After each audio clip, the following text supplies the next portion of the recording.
nos lembrar desse paradigma, né, que foi o de acreditarmos que, a partir, então, durante muito tempo, né, isso foi estabelecido, que a partir de um ovócito e um espermatozoide, a partir da fecundação, nós teríamos, então, a formação de um zigoto a partir da união do pronúcleo, né, feminino com o pronúcleo masculino, formando, então, o zigoto. E nesse zigoto, nós teríamos, então, a constituição genética do feto, né, que vai, então, governar todo o seu crescimento e todo o seu desenvolvimento. Isso era um paradigma. E nós também, né, sabemos há muito tempo que, e cada vez isso fica mais na moda e mais aparece na mídia, isso é muito bom, que nós somos o que comemos, né? Somos produtos das nossas escolhas. E procurando aqui, né, no PubMed, nós somos o que comemos, eu achei, vamos voltar aqui, eu achei aqui, ó, 27.290 artigos. E fui lá no primeiro para ver, então, quem começou a falar sobre isso, né, sobre a influência da alimentação na nossa saúde. E temos aqui um artigo, Comer Bem ou Viver Doente, né, de 1921. É muito bacana esse artigo, se vocês puderem depois dar uma olhada. Mas é uma ideia que já vem há muito tempo, né, entre nós. Entretanto, depois disso, nós soubemos que, hoje, né, sabemos que a nutrição materna, ela vai influenciar na função placentária através de micro e macronutrientes que vão ser passados para o embrião e o feto, do oxigênio e de sinais endócrinos, né, que vão, então, ser transmitidos ao embrião e ao feto. E o que vai acontecer? O desenvolvimento dele vai ser, então, guiado por esses sinais. Nós sabemos que durante o desenvolvimento, as células, elas vão receber sinais que vão determinar se elas vão sobreviver, se dividir, se diferenciar ou morrer, né? Então, esses sinais que passam da mãe para o feto, eles vão modular o desenvolvimento. E hoje, então, nós podemos considerar que somos o que os nossos avós e os nossos pais comeram, mais o que nós comemos, né? Essas alterações que são passadas de mãe para filho através da programação, elas vão perdurar, muitas delas na F1, F2, né? Elas são transmitidas entre as gerações. Bom, e como é que a gente pode falar de um breve histórico disso? Acho que a maioria dos que trabalham com programação fetal já viram esse histórico, né? Em 1977, o Forsdale, então, foi o primeiro que evidenciou na Noruega uma correlação entre os índices de doença isquema cardíaca em adultos, né? Que tinham sido submetidos à pobreza durante a sua infância e a sua adolescência. E no final da década de 80, é um histórico bem breve, tá, gente? No final da década de 80, então, estudos epidemiológicos do Reino Unido, né, feitos pelo Dr. David Barker, eles determinaram, né, que esses eventos, né, durante o desenvolvimento fetal podem determinar o risco de doenças metabólicas no adulto, que ficou conhecido isso como a hipótese de Barker. Né? Aqui é o Dr. David Barker, eu tive o prazer de conhecê-lo, né, esse senhorzinho simpático, é o Dr. David Barker. E em 1991, Alan Lucas, ele lança e começa a utilizar o termo programação fetal, né? E Alan Lucas, por uma curiosidade, eu vi que ele tem 17.722 citações, né? Não é para qualquer um, né, pessoal? Muito bem, agora, vamos ver aqui, o que nós tivemos depois? Tivemos em 92 trabalhos do Nick Hellis e de Barker que geraram a hipótese do fenótipo econômico ou fenótipo poupador, né? Que, então, o indivíduo nasce pequenininho, né? E ele, então, está poupando, né, as suas energias, os seus, todos os órgãos, né, e todos os seus sistemas, que são, então, poupadores, né, para que não exista ele possa suportar a demanda que ele vai sofrer. A demanda devido à programação, seria menor, né? Então, se ele foi programado por uma mãe que tinha baixo suprimento de proteína, ele vai ser programado para receber pouco suprimento de proteína, né? Entretanto, nem sempre é isso que acontece, certo? Mas essa hipótese do fenótipo econômico, ela foi reforçada, então, por Ravelli, em 98, por Tessa Rosenbaum, em 2001, por estudos de indivíduos expostos à fome holandesa, em 1944-45. Então, durante a Segunda Guerra Mundial, nós tivemos, os exércitos nazistas, eles fecharam o suprimento de alimentos para a Holanda. E durante esse período, nós tivemos muitas mulheres e crianças que foram submetidas, expostos à fome, né? E as crianças que nasceram depois, né, na idade adulta, elas foram estudadas, e observou-se que ocorria, então, uma redução de cerca de, no peso ao nascer, né, então eles sempre tinham menos de 250 gramas, as crianças, e apresentavam na idade adulta redução da sua tolerância à glicose e aumento da obesidade e da doença cardíaca, né, coronariana. Eu tenho aqui uma sugestão, eu fiz um breve histórico, porque eu tinha muita coisa para falar, mas o doutor Egberto Moura, ele fez uns vídeos que ele postou, ele tem um canal no YouTube, com alguns vídeos muito interessantes, onde ele destrincha melhor todo esse histórico da programação, que é bem gostoso de assistir. Nós vamos ver se conseguimos colocar lá no nosso Face, no nosso Instagram, o link para que vocês vejam esses vídeos bem interessantes e mais detalhados. Bom, hoje nós temos, então, todos conhecem a Sociedade Internacional do DOHAD, né?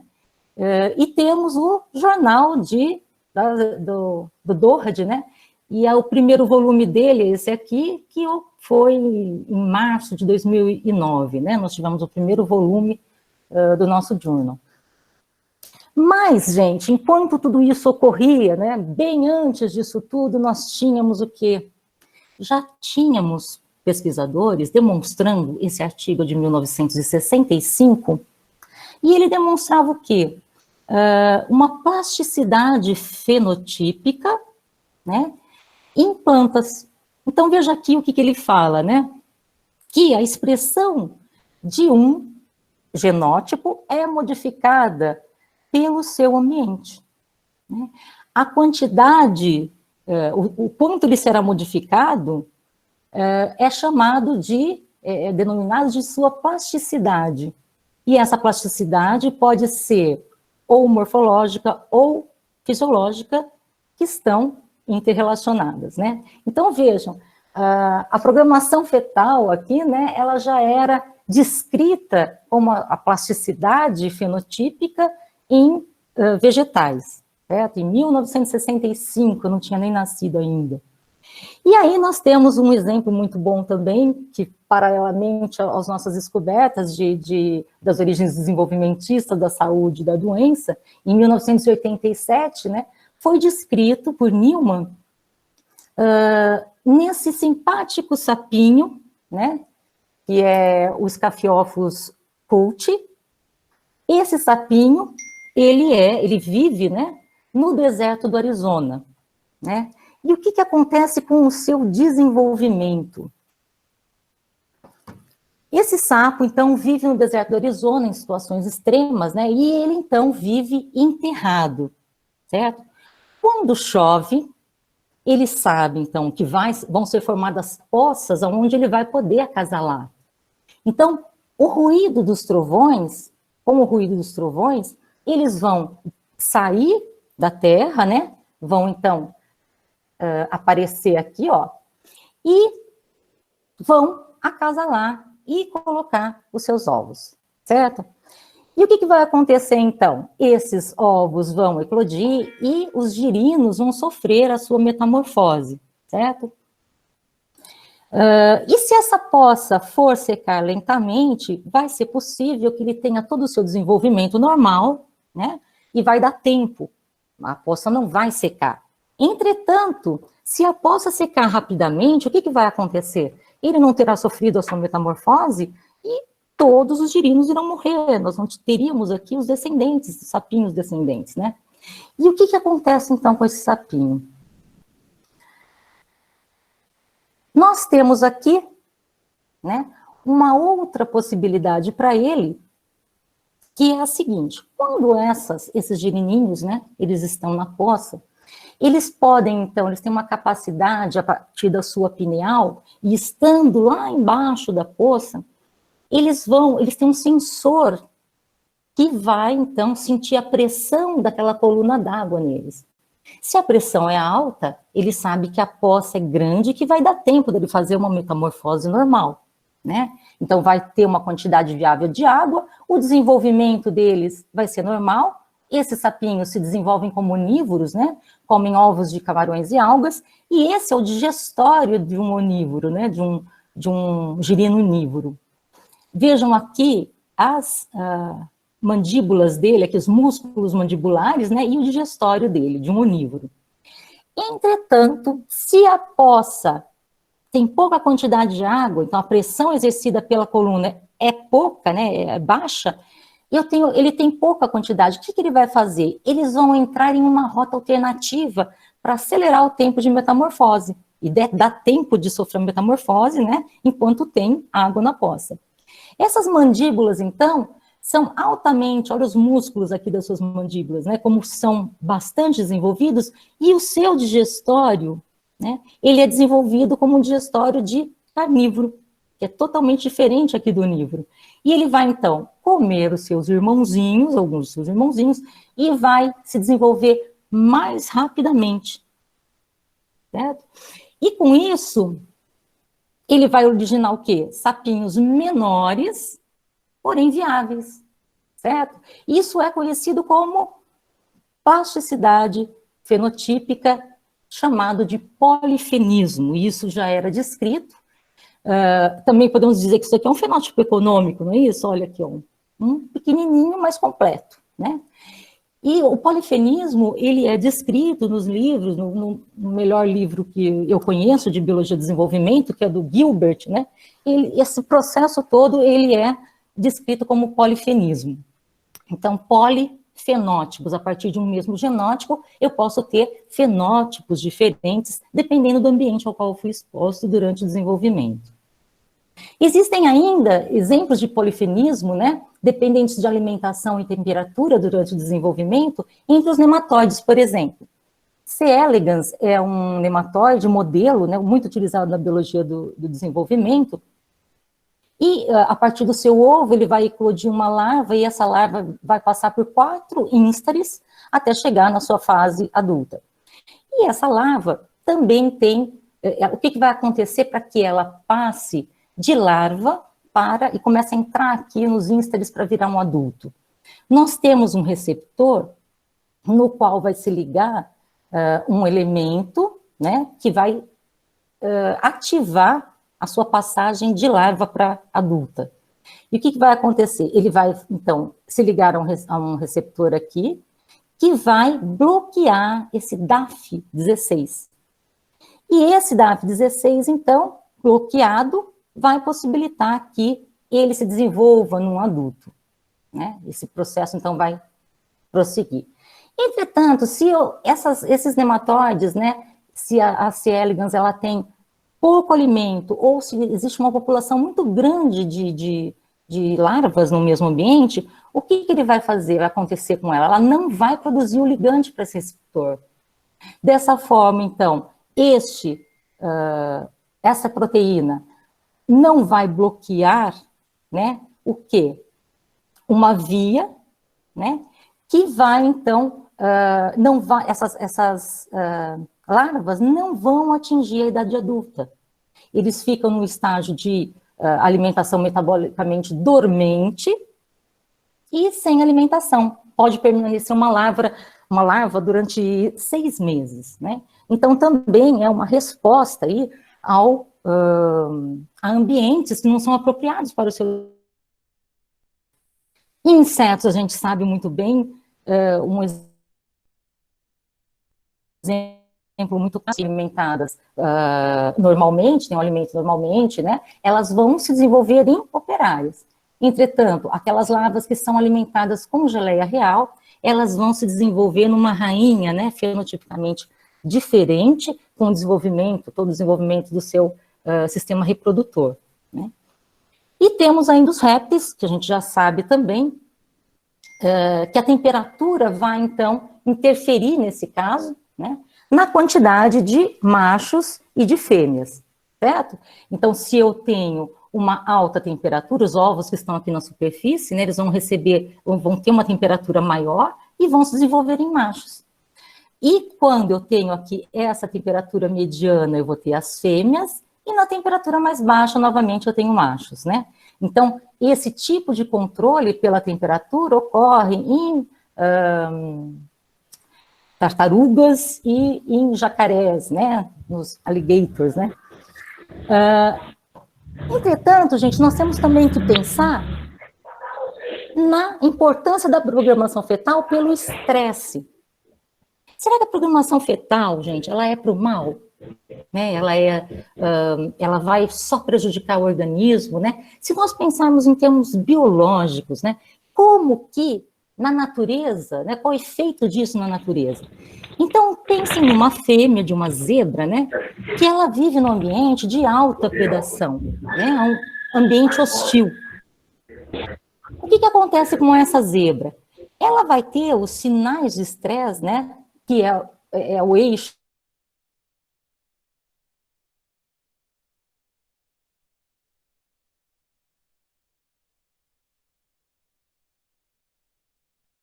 e vai haver a passagem desses hormônios do estresse para o seu embrião e feto, né?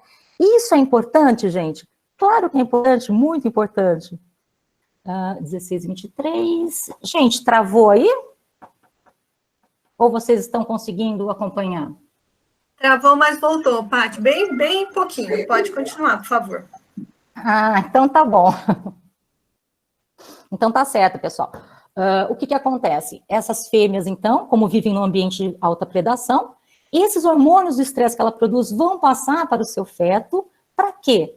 Para modular o eixo HPA desses indivíduos. Porque se ele vai viver num ambiente de alta predação, ele não pode nascer uma zebrinha zen, né? Tem que ser uma zebrinha estressada, né? Que possa rapidamente ter a reação de luta ou fuga. E os hormônios do estresse é que vão ativar essas reações diante de uma situação estressante. Então, isso é extremamente importante para criar descendentes adaptados ao seu ambiente, né? Então, é muito importante isso. E se a gente for pensar nisso como um processo evolutivo, né, atuando, se eu for pensar ontem, né, no passado, como que eram as mulheres as suas atividades durante a gestação, né? Aqui eu tenho alguns exemplos. Então, se eu considerar minha mãe, o que minha mãe fazia durante a sua gestação? Ela tinha muitos afazeres, né, domésticos, mas, entretanto, ela não tinha uma autocobrança disso tudo, né? Então, o que a mulher fazia? Ela costurava, ela fazia comida, ela escolhia o feijão, né? Ela tinha os seus horários para fazer tudo isso, cuidar das crianças, tudo mais, mas não era o estresse que nós temos hoje, né? Como que as nossas gestantes estão hoje? Submetidas a altos níveis de estresse. Né? Então, as mulheres que trabalham hoje, né, a maioria das mulheres trabalham durante a gestação, estão submetidas a ambientes estressantes de cumprimento de metas, né? Algumas até fazem pós-graduação na gestação, defendem teses, né? Então, o que vai acontecer com essas crianças? Elas vão sofrer uma influência desses hormônios do estresse. E essas crianças, elas vão ter, então, um eixo HPA mais responsivo, hiperativado. Elas serão, então, vamos pensar, será que elas serão hiperativas? Será que elas teriam déficit de atenção por isso? Será que isso é algo do mal ou isso é uma característica evolutiva para se adaptar a tempos onde nós temos que ser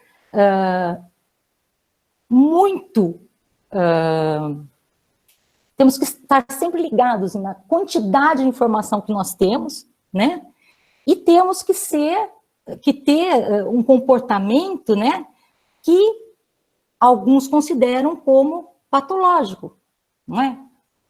Então, vejam, será que essas crianças, essa hiperatividade dessas crianças, será que ela é ruim ou ela é boa para um ambiente adulto que nós temos, né? E poderíamos ter isso também na infância, não fosse o ensino que não evolui. Então, da mesma forma que eu era ensinada em sala de aula, parada, recebendo todo aquele conteúdo, as nossas crianças, então, passam pela mesma educação hoje, né? Então, será que elas são realmente crianças hiperativas ou não? Né? Será que elas deveriam, então, ter um ensino voltado a elas, né, que precisam de mais atividades, elas não conseguem ficar paradas, né? Então, isso é uma resposta, uma pergunta que vocês têm que responder, né? Vocês que são os jovens que estão aqui assistindo, né? Muito bem.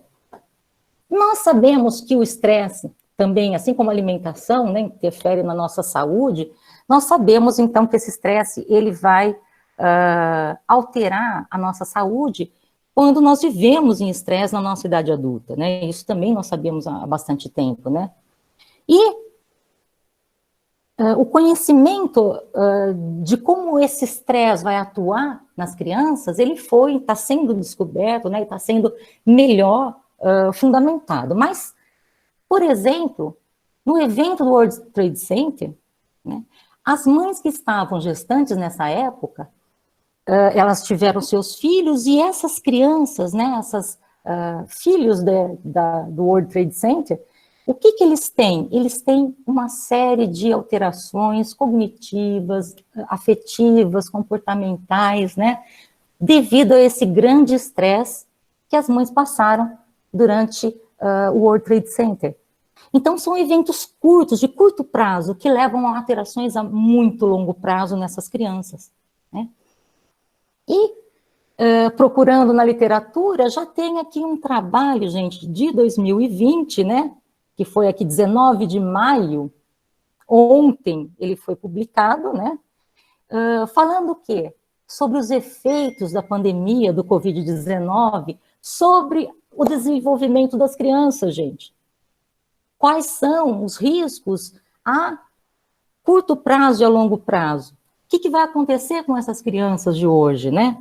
Então, eles comparam num determinado ponto do artigo que eu selecionei aqui, né, que esses efeitos a longo prazo, né, dessas crianças que estão submetidas em útero à pandemia, né, e também a desastres naturais e a fome, por exemplo, a fome holandesa, a gripe espanhola, a tempestade de gelo na América do Norte, que ocorreu em 1998, ao terremoto chileno de 2010, né?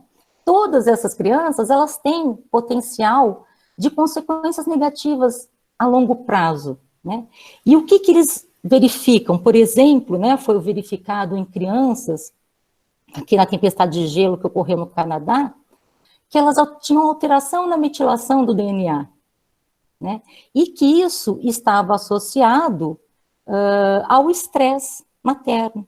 E essas crianças tinham, então, alterações no seu sistema imune e no sistema metabólico, né?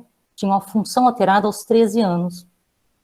E, na conclusão, esses autores dizem, né, que o que acontece? Essa pandemia, né, ela pode, então, atuar nessas crianças, né, aumentando a insegurança alimentar, a pobreza, né, e nós podemos ter o quê?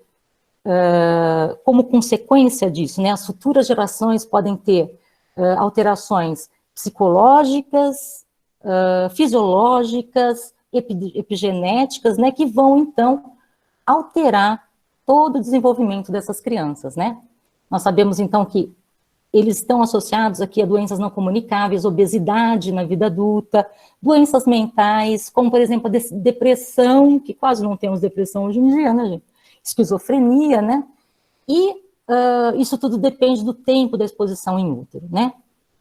Agora, será que isso, vamos pensar em termos de Brasil, lógico que isso tudo é importante, mas em termos de Brasil, isso é só mais um problema, né? Olha o que passam as nossas crianças, né, pessoal? Vamos ver isso aqui, veja essa menina.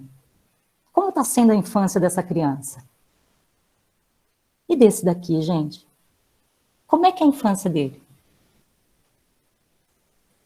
E desses daqui, gente, ó, com um tecido com sangue recolhendo balas, né? Essas crianças aqui, como é que está sendo o desenvolvimento deles?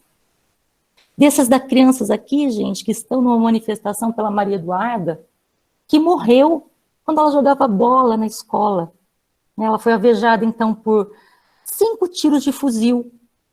Ela tinha 13 anos, e aqui os seus coleguinhas chorando.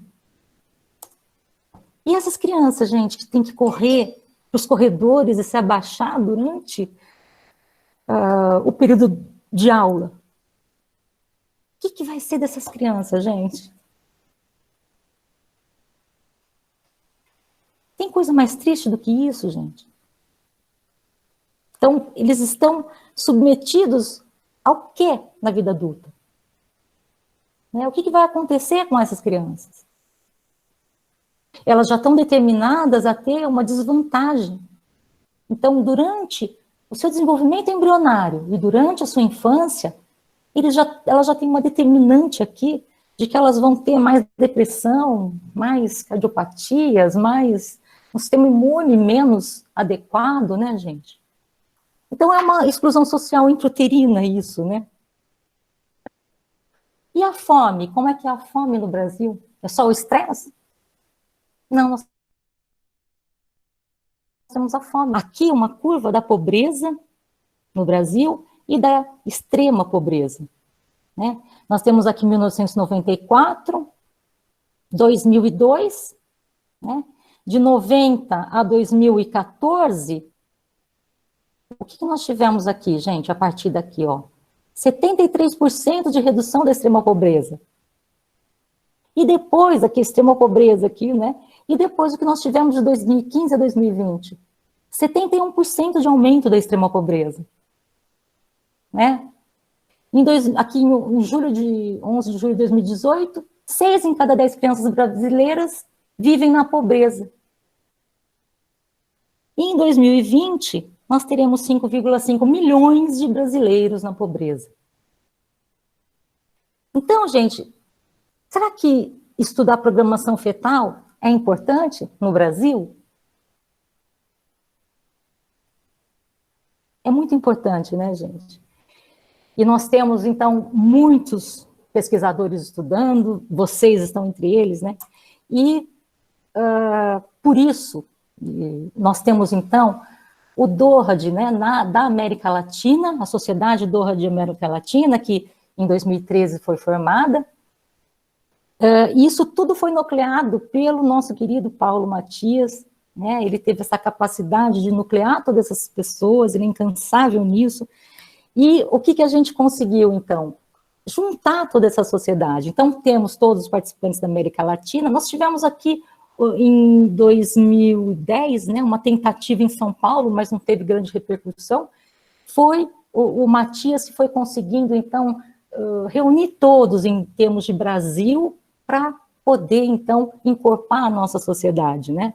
E nós tivemos, aqui tem uma sugestão também, dos encontros todos no Brasil, que o Rodrigo Mello deu uma palestra sobre isso em Goiânia, nosso encontro de Goiânia, muito bonito, ele vai falando de todo o histórico das reuniões, e todas as lideranças do DORAD, né, no Brasil, o Paulo sabe de cabeça, né, você conversa com ele, a pessoa tal que estuda com isso naquele lugar, ele sabe todo mundo. Então, também seria uma apresentação muito boa, né, sugestão que eu dou aqui para que a gente possa ouvir essas pessoas.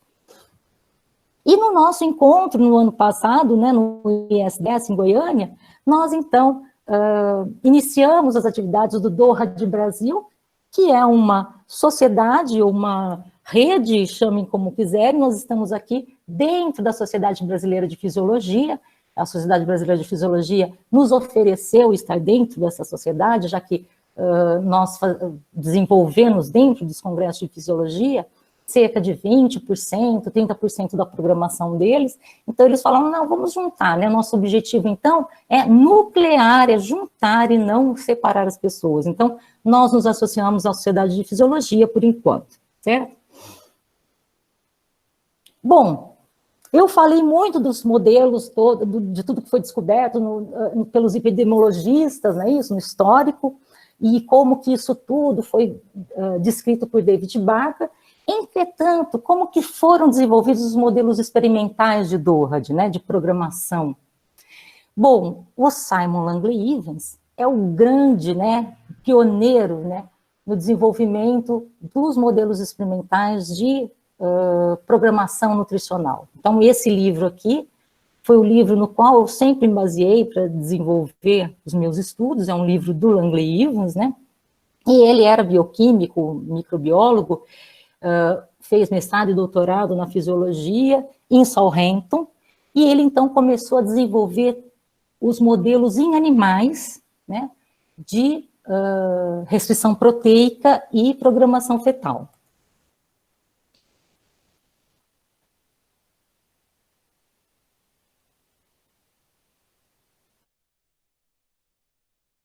E, bom, capaz que ele passe uns 5, 6 slides agora, acho que não. Bom, e aí o que que acontece? O Langley Evans, né, eu acho que tinha um antes, deixa eu ver isso mesmo. O Langley Evans, o que que aconteceu? Ele começou a fazer esses modelos, então, em ratinhos, né, ele começou a submeter ratos a restrições proteicas, e todos os modelos que a gente tem hoje, a maioria deles, foram estabelecidos por Langley Evans. O meu modelo, eu sigo o modelo do Langley Evans, que é um modelo de restrição proteica gestacional, onde ele viu o quê? A redução do peso da prole ao nascer e o aumento de 20 a 30% milímetros de mercúrio na pressão arterial desses animais na fase adulta, né?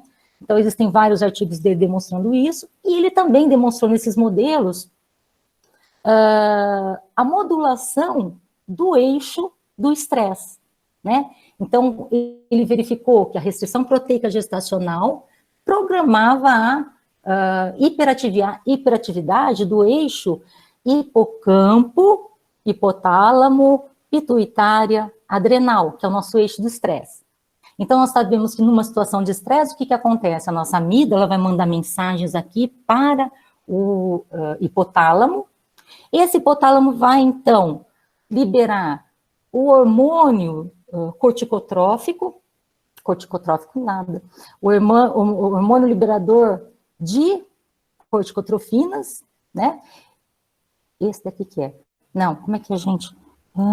gente, me fugiu o nome desse hormônio. É o hormônio que vai ativar, então, a pituitária. Vinícius, socorro. Então, ele vai... Meu aluno que estuda aí. Bom, ele vai atuar, então, na pituitária, na adenohipófise, né? E ela vai secretar o quê? Os hormônios corticotróficos, né? É liberador de corticotrofinas aqui, isso. E os hormônios corticotróficos aqui, que são liberados pela pituitária, que vai, então, induzir a produção de glicocorticoides por células da córtex da adrenal. Então, esses glicocorticoides, eles vão mediar na circulação, né, na nossa circulação, eles vão mediar, então, a nossa resposta ao estresse, a resposta de luta ou fuga diante de uma situação estressante. E quando esses hormônios, então, tem um feedback negativo aqui, quando aumenta esses hormônios, existe no hipocampo receptores MRGR, receptores de mineralocorticoides e de glicocorticoides, que vão dar um feedback negativo, cessando isso tudo para que não exista um excesso de glicocorticoides na circulação. E nos animais programados, o que que nós temos? Nós temos menos GR no hipocampo. E o que que vai acontecer, então? Nós não temos o feedback negativo. Então, essa ativação, ela continua. Então, esse eixo, nos animais programados por restrição proteica, ele é hiperativado, né? E Langley Evans, daí, ele queria saber qual que é o impacto do glicocorticoide durante a gestação na prole, né? Como é que ele vai ocorrer? Como é que ele vai atuar, né? Vejam aqui. Langley Evans, nós temos em 1997 um experimento dele, onde ele deu a dieta hipoproteica para as ratinhas. Quando ele dava durante a gestação, o que acontecia? A prole era as bichinhas. Do dia 0, então no dia que ela acasalou, até o 14º dia gestacional, metilapona, que inibe a síntese de corticosterona. Certo? Na mamãe gestante. E ela continuou com a dieta hipoproteica. O que aconteceu? Não programou a prole. Então, se ela for submetida à dieta hipoproteica e não produzir corticosterona, não haverá programação da prole. Aí, o que ele fez? Ele deu a metilapona e, junto, ele deu corticosterona. O que aconteceu? Programou a prole. Então, nesse estudo, ele demonstra o papel crucial, né, dos corticoides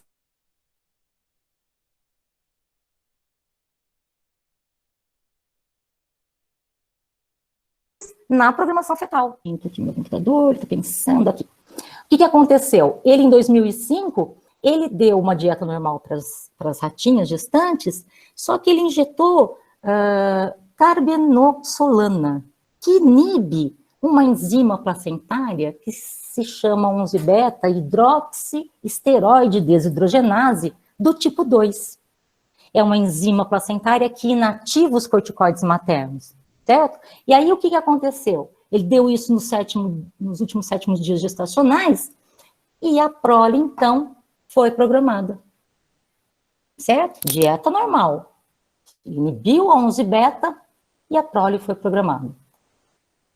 Nós sabemos, então, hoje, que o que nós temos, um mecanismo muito conhecido e que podemos afirmar que ele existe, é o mecanismo de programação pela exposição fetal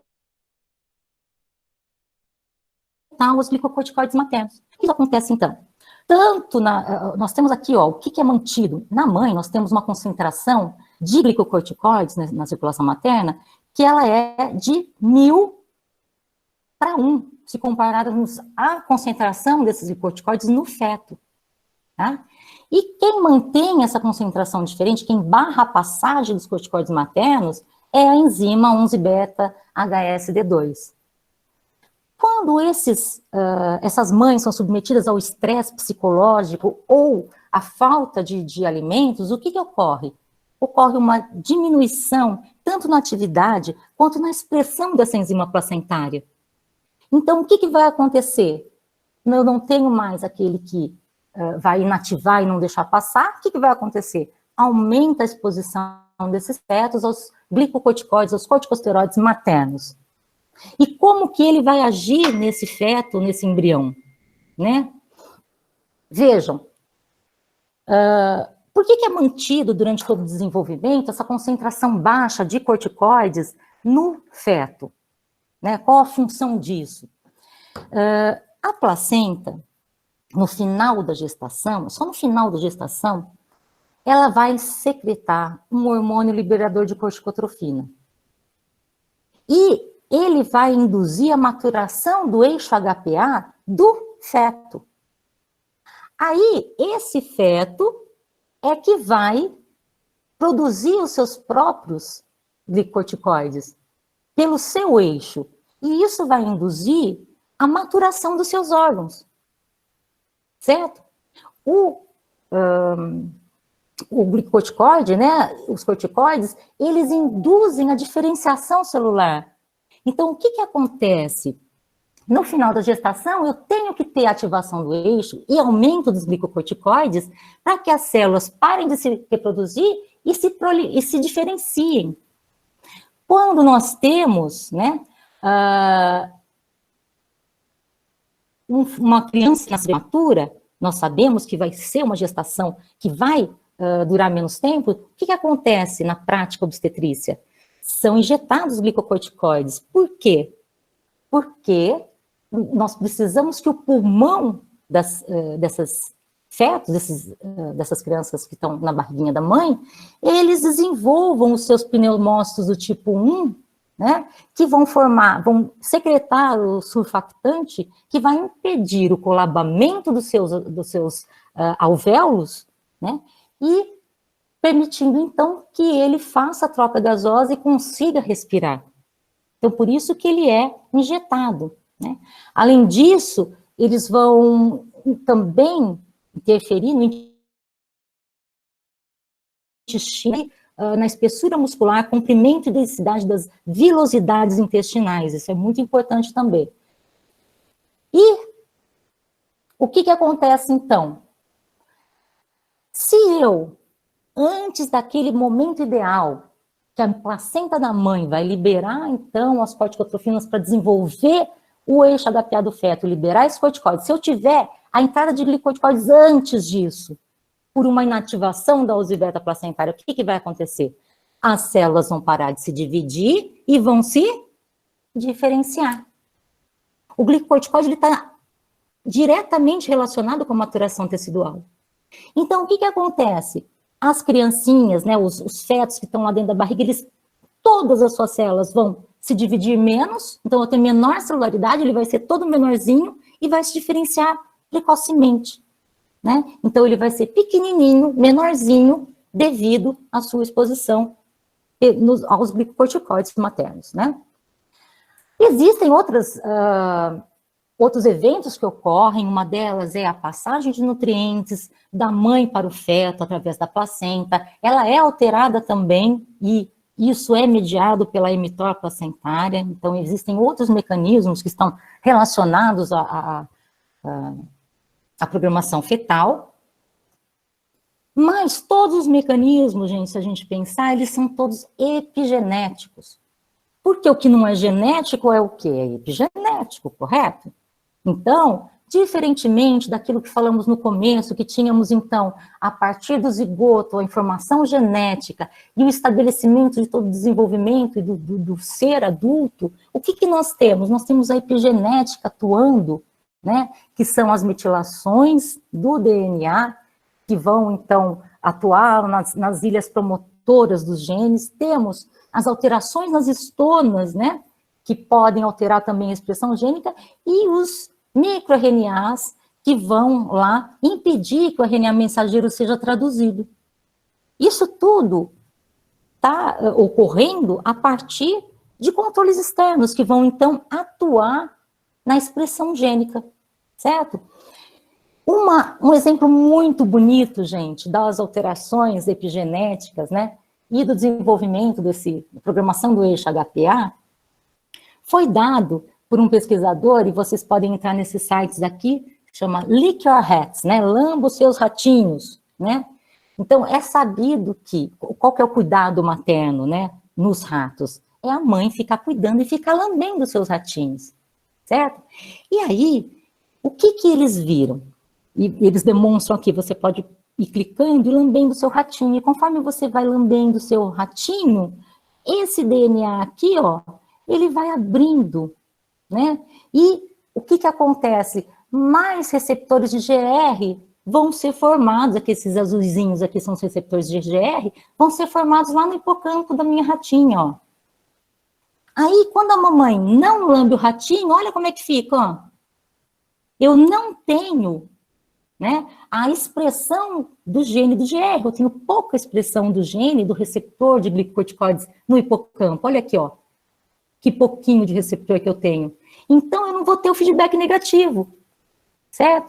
E aí, a gente pode, então, lambendo a ratinha nesse site, né, e saber se, a partir do número, né, de lambidas e do cuidado que ela vai ter, como que isso vai agir epigeneticamente, né, através dos grupamentos metila, na expressão do gene dos glicocorticoides, dos receptores. E foi demonstrado aqui muito bonitinho também esse trabalho, eu aconselho vocês a lerem esse trabalho, muito bonito. E o que nós temos aqui? As ratinhas que lambem muito seus filhotinhos, né? As fêmeas, gente, quando elas chegam lá na adolescência, elas não vão aceitar o primeiro macho que aparecer. Elas vão esnobar os machos. Olha só, gente. Já aquelas que não foram muito lambidas, que não tiveram a atenção da mãe, elas vão aceitar o primeiro que aparecer. Olha só, gente, que coisa mais séria. Então, vocês vão chegar lá em casa e perguntar, mãe, você me lambeu quando eu era pequenininha, né? Para saber, então, se você foi programado ou não, certo? Bom, isso é extremamente importante. O cuidado materno, então, no início da vida, né? Como que ele vai alterar o comportamento lá na adolescência, gente? Né? Nós vimos já no nosso laboratório a alteração do comportamento e do número de neurônios, né? Com a restrição alimentar. E aí, quando nós submetemos esses filhotinhos a um ambiente enriquecido, aumenta a neurogênese. Né? Eles, então, são, na infância, né, eles ficam naquele ambiente enriquecido, naquelas gaiolas cheias de tubinhos correndo e tudo mais, e esses bichinhos, então, ficam muito mais inteligentes e tem aumento da neurogênese. Né? Bom, isso tudo, então, vai atuar, né? Isso durante todo o desenvolvimento, gente.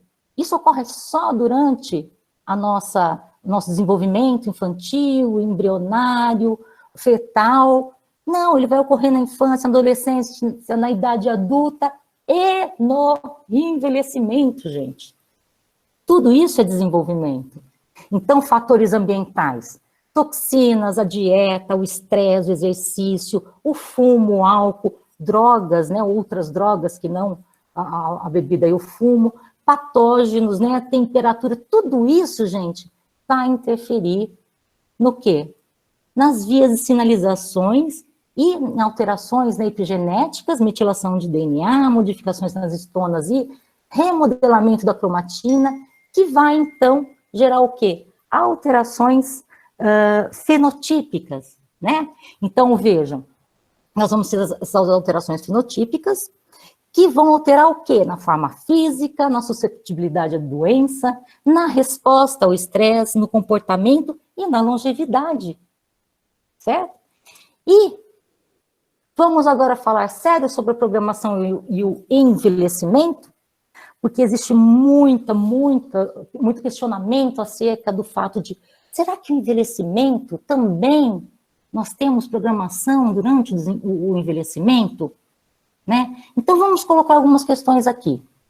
Nós vimos, por exemplo, os nossos animaizinhos, que a gente deu restrição proteica para eles, a gente fez restrição proteica gestacional, nós vimos que eles têm uma redução da longevidade. Então, ó, os animais normais, eles vivem 120 semanas, que corresponde a um homem de 75 anos. E aqueles que sofreram restrição proteica, eles vivem 108 semanas. Corresponde a um homem de 67 anos de idade. Então, vejam, eu tenho um fator que ocorreu lá durante a minha gestação que vai interferir na minha longevidade. E aí eu vou falar para vocês sobre um capítulo 15 daquele livro que eu falei de Biologia do Desenvolvimento, que é o melhor livro que existe, do Gilbert, né? Quem é biólogo conhece esse livro, de Biologia do Desenvolvimento, uma das minhas bíblias. E lá no capítulo 5, o que ele considera? Biologia do desenvolvimento. Desenvolvimento pós-embrionário, metamorfose, regeneração e envelhecimento. Certo?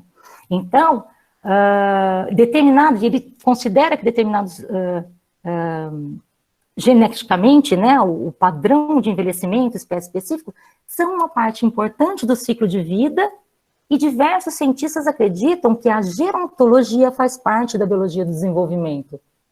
Eu sou um desses que acredita, né?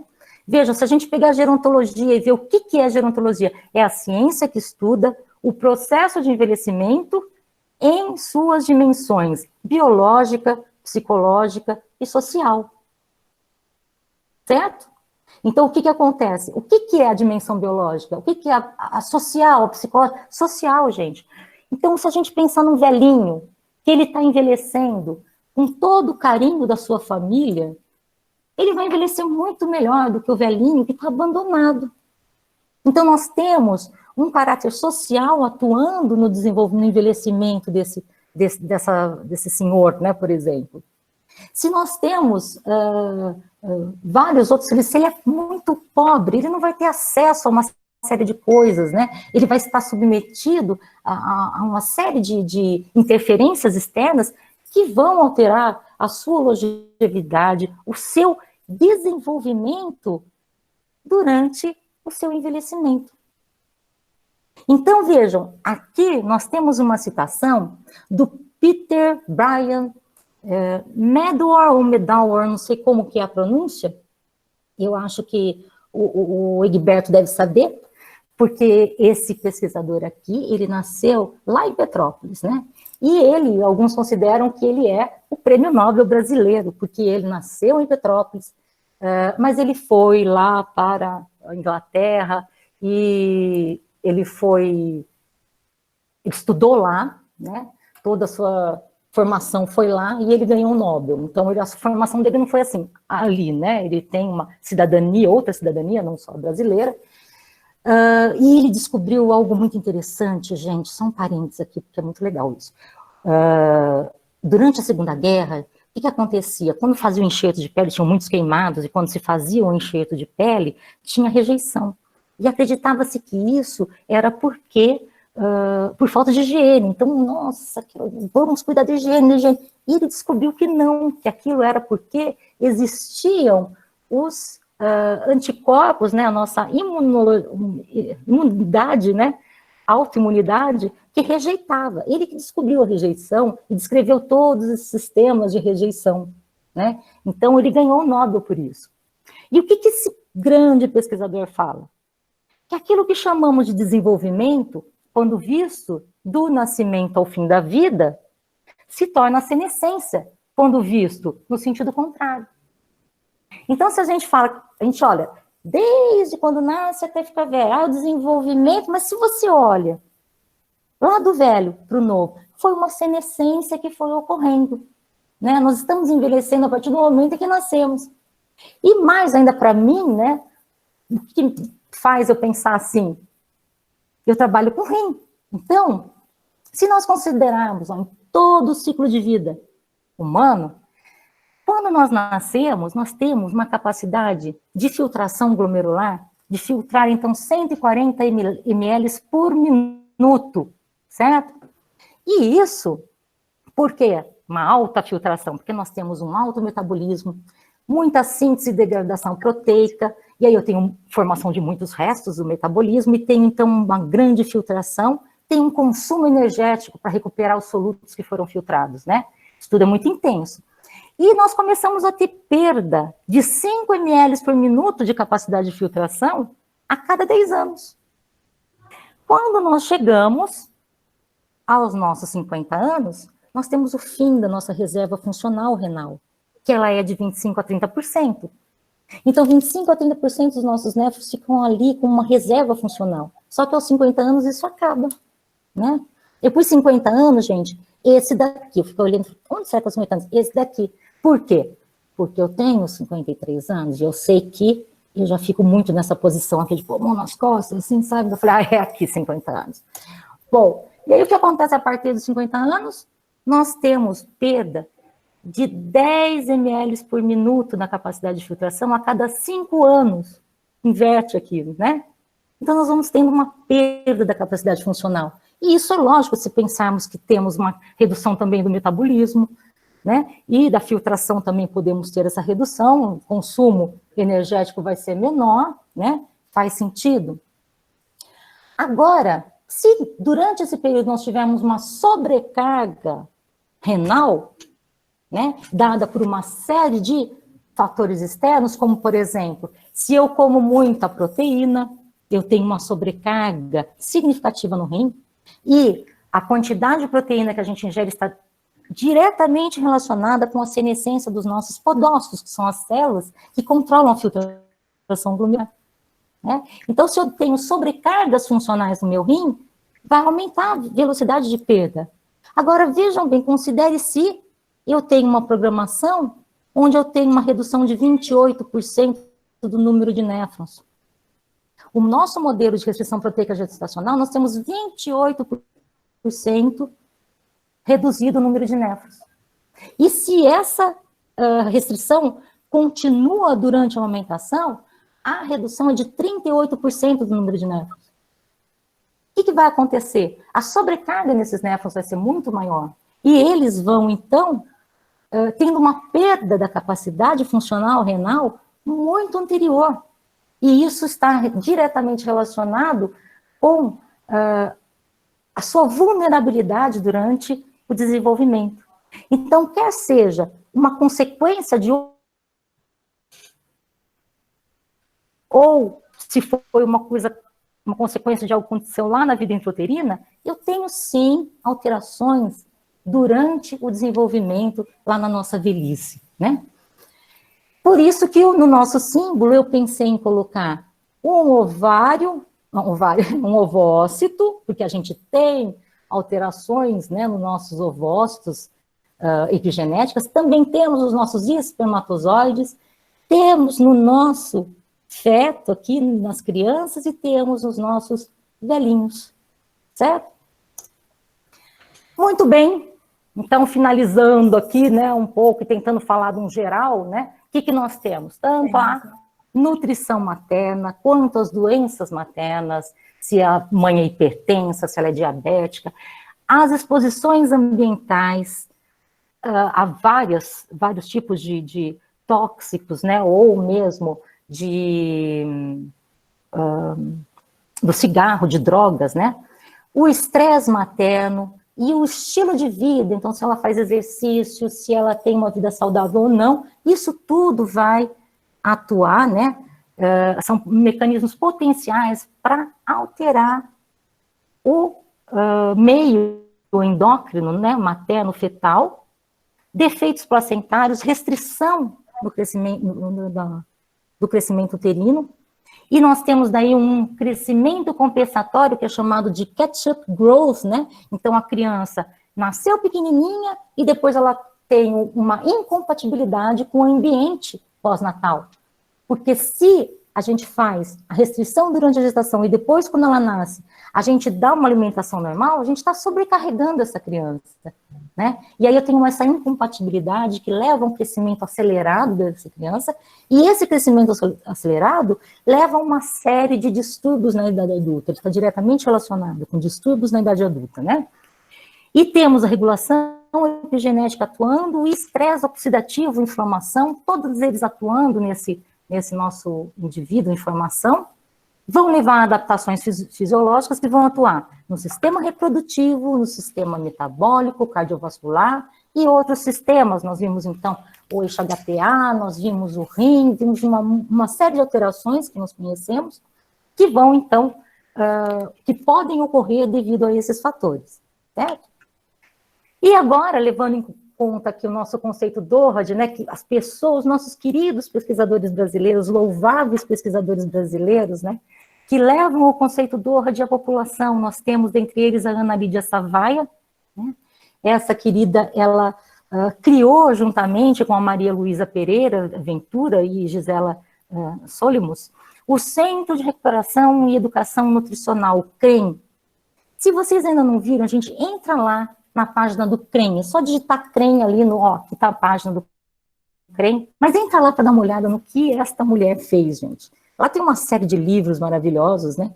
Mas vejam, esse CREM aqui, ele tem um impacto, ele muda o cenário da desnutrição nas crianças, lá de São Paulo, tem um outro que é em Jundiaí, tem várias unidades, mas eles já atuaram em 7,5 milhões de pessoas, gente. Não é uma coisa maravilhosa? 13 prêmios. E essa mulher aqui, ó, ela conseguiu interferir no conceito Doherty, ela conseguiu interferir no desenvolvimento, né, levar esse conceito para a população, né, nossa querida Ana Lídia Savaia.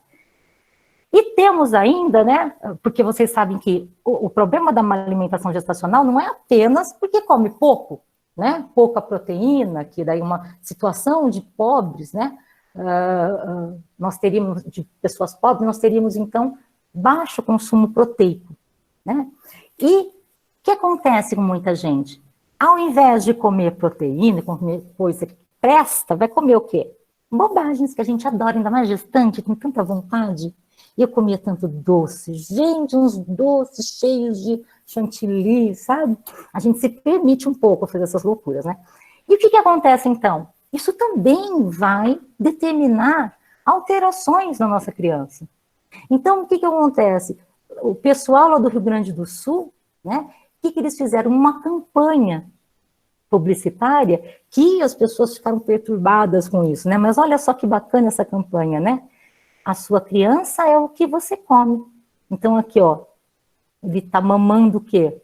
Tá mamando um hambúrguer, né? Um milkshake, uma Coca-Cola, aqui, ó, uma rosquinha, um donuts, né? Então, essa campanha foi perturbadora, mas ela foi muito importante. Feita por quem? Pelo pessoal lá do Rio Grande do Sul. Particularmente quem? César Gomes Vítora, né? Esse grande pesquisador e esse grande homem que conseguiu, então, mundialmente reconhecido, conseguiu intervir muito na alimentação da criança, no aleitamento materno, né? É um pesquisador muito importante no Brasil. E ele também, gente, que deu suporte a uma campanha da Pastoral da Criança, que chama Toda Gestação Dura 1000 Dias. Né? Então, se vocês entrarem lá no site da Pastoral da Criança, eu vou pedir, por favor, que vocês entrem para ver que maravilhoso é isso. Né? Eu estive na Pastoral da Criança, conheci esse programa, e nós temos, todas as pastorais, todo local que você for, tem livros informativos, se você entrar no site também tem tudo isso, eu tirei isso daqui do site, falando do David Barker, gente, para a população, falando dos estudos, né, do médico, no Brasil, o médico César Vítora, né, é referência quando falamos sobre os 1000 dias, ele é professor da Universidade Federal de Pelotas, doutor em epidemiologia pela Universidade de Londres. Vítora desenvolve diversas pesquisas visando o bem desenvolvimento da saúde materna infantil pelo mundo. Ele que assessorou tudo isso daqui, ó, ele assessora a Organização Mundial da Saúde e a Unicef, né? Então, ele tornou possível, né, e ele subsidiou todas essas informações que são passadas para os pastorais, e as pastorais educam as mães das regiões menos favorecidas a partir desse conhecimento do DORD, certo? E falando aqui no nosso querido, no Medawar, né, que foi aquele que nós temos aqui uma homenagem a ele, que existe lá em Petrópolis, né, existe um pequeno museu falando sobre ele, aqui é ele, e nós temos um livro que eu também indico para vocês, que chama Conselho a um Jovem Cientista. Eu publiquei ali na nossa página do Face, mas vejam que coisa mais linda, né, um livro que ele escreveu, e tem esse livrinho muito bom, você tem que ler esse livrinho, gente. Então ele diz que cientistas iniciantes devem buscar resistir até descobrir se as recompensas de uma vida dedicada à ciência são suficientes para compensar as decepções e o trabalho duro que enfrentarão. Mas, se tiverem a boa fortuna de experimentar o júbilo de uma descoberta e a satisfação de conduzir um experimento especialmente delicado, uma vez que sintam aquilo que Freud chamou de sentimento oceânico, que é a recompensa por qualquer avanço real em nossa compreensão da natureza, então são fisgados para sempre e nenhum outro modo de vida será suficiente. Muito bonito isso, né, gente? E, finalmente, eu agradeço aqui, né, os meus financiadores que tornaram possível todo esse conhecimento que eu tenho, todos os meus aluninhos, desde o meu laboratório em Botucatu, meus queridinhos aqui, e esses do laboratório de programação fetal e metabolino, esses maravilhosos estudantes que nos fazem continuar aprendendo, né, e nos dão a motivação para continuar pesquisando. Tá certo? Muito obrigada, pessoal.